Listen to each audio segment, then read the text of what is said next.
Hey guys, it's Janice at Sawdust Sisters, and today I'm excited to show you the simple DIY dollhouse that I built for my 5-year-old granddaughter. Given how expensive dollhouses are, building your own is a huge savings, and as always, you can find links to the detailed tutorial and free plans in the description below, so if you're ready, let's get started. For this build, I used some 1x6s and a piece of 1/4-inch plywood. This house is exactly 2 feet wide, so I was able to get a plywood remnant and not deal with having to cut down an entire sheet. I also used wood glue, a miter saw, a jigsaw, and a brad nail gun. As you can see here, a lot of the pieces for this project are the exact same size. So when I measured them, I went and took them to the miter saw and cut 2 or 3 boards at the same time. This not only saved me time, but it also ensured that all of the pieces were exactly the same length. Now it's time to assemble the house. I started with the 2 middle floors. I used wood glue and a brad nail gun, and I made an L-shaped piece. The right angle square was handy to make sure I attached the vertical bore straight.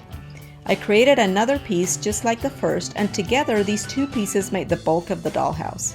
Before I attached the 2 pieces together, I put them back to back and marked the placement of the adjacent vertical piece. This is important because you don't want any gaps when you attach the side pieces.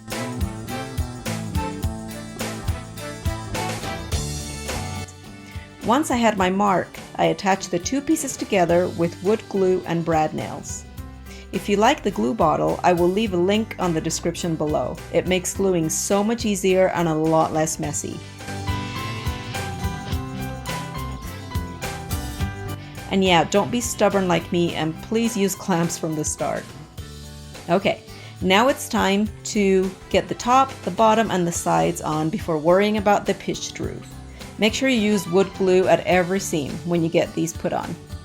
For the pitched roof, I first cut the last vertical piece. If you check out the bottom left of the screen of this video, you can see the piece that I'm talking about.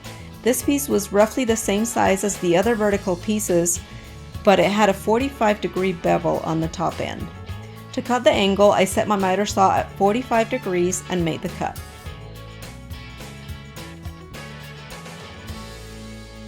Once I had the angled piece, I took it and set it on top of the house vertically, but I didn't attach it. My plan was to slide it in and attach it from the rooftop once the roof was on. This worked pretty well.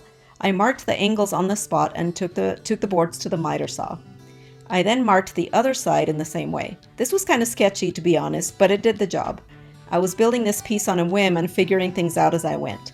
The side angle seams weren't perfect, but nothing a little wood filler couldn't handle. Remember, get the plan so that you can see exactly what angles I ended up cutting.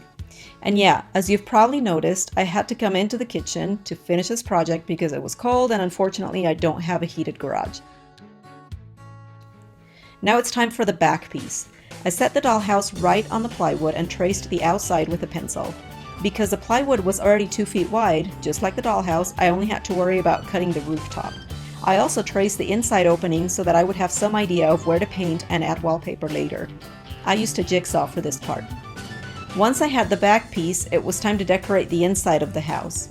I bought a few pieces of scrapbooking paper and cut them to size. I glued them on with adhesive. The adhesive that I used dries clear, so I was able to apply to the back and also to the front of the paper. I will also leave a link for the adhesive in the description below. Because I had marked the walls of the house, it was pretty easy to see where the wallpaper went.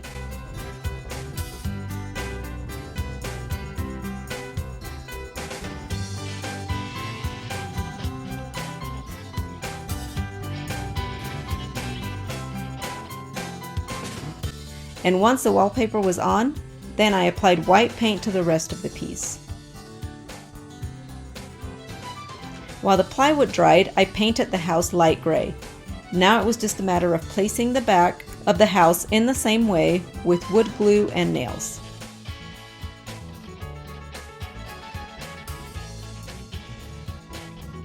And that's it. I can't wait to give this to my little granddaughter for her birthday. If you love simple wood projects like this, make sure you subscribe so you won't miss a video. Thank you for watching.